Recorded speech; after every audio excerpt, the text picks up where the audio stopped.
Hi friends, എജുപ്ലസ് learning ക്ലാസ്സസിൻ്റെ പുതിയൊരു വീഡിയോയിലേക്ക് എല്ലാവർക്കും സ്വാഗതം. LPUP 60 ഡേയ്സ് ചാലഞ്ചുമായി ബന്ധപ്പെട്ടുകൊണ്ട് ഇന്ന് നമ്മുടെ 35ാമത്തെ ദിവസമാണ്. ഇന്ന് ഏതൊക്കെ ടോപ്പിക്കാണ് പഠിക്കേണ്ടതെന്ന് നോക്കാം. ആദ്യം തന്നെ ബയോളജിയുടെ ഭാഗത്തെ ദഹന വ്യവസ്ഥയെക്കുറിച്ചാണ് പഠിക്കാനുള്ളത്. കറണ്ട് അഫയേഴ്സിൻ്റെ 50 ചോദ്യങ്ങളും ഇംഗ്ലീഷ്, മലയാളം, മാത്സ്, സൈക്കോളജി ഭാഗത്ത് റിവിഷൻ നടത്തുക. അതിനൊപ്പം തന്നെ പ്രീവിയസ് ക്വസ്റ്റ്യൻസ് പ്രാക്ടീസ് ചെയ്യാൻ ശ്രമിക്കുക. SCERT ഇന്ന് പഠിക്കേണ്ടത് 6ാം ക്ലാസ്സിലെ സയൻസിൻ്റെ പാർട്ട് 1 ടെക്സ്റ്റാണ്. അത് കംപ്ലീറ്റ് ആയി തന്നെ പഠിക്കാനായിട്ട് ശ്രമിക്കുക. 5ാം ക്ലാസ്സിലെ സയൻസിൻ്റെ SCERT ക്ലാസ് ഞാൻ ഷെയർ ചെയ്തിരുന്നു. പക്ഷേ അതാരും ഫോളോ ചെയ്തിട്ടില്ല എന്ന് മനസ്സിലായി. എങ്കിലും നിങ്ങൾക്ക് ഏതാണോ കംഫർട്ടബിൾ ആയിട്ടുള്ളത് അതുപോലെ ചെയ്യാം.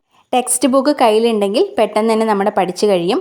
അങ്ങനെ പഠിക്കുന്നവരാണെങ്കിൽ അങ്ങനെ ചെയ്യാം. അല്ലെങ്കിൽ നിങ്ങൾക്ക് ഏത് രീതിയിലാണോ പറ്റുന്നത് ആ ഒരു രീതിയിൽ SCERT കംപ്ലീറ്റ് ചെയ്യാനായിട്ട് ശ്രമിക്കാം. ഇന്ന് പാർട്ട് 1ൻ്റെ ഭാഗം മാത്രമാണ് പഠിക്കേണ്ടത്.